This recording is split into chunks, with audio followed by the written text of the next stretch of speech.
Hello, this is my honest review ng baon ko na niluto ng asawa ko. Today's menu is siomai with garlic, chili sauce something.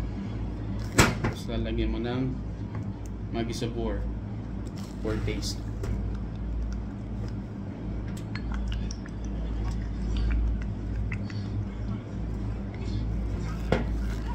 Okay, tikman na natin. With rice pala.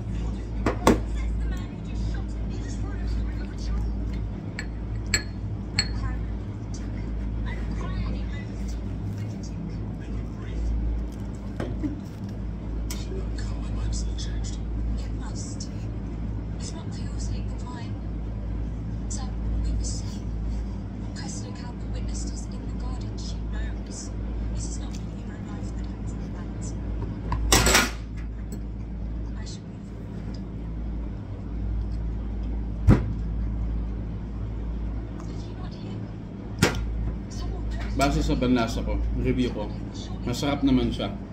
Considering the amount sa dami ng hinugasan ko after yung magluto, masasabi ko, sulit naman.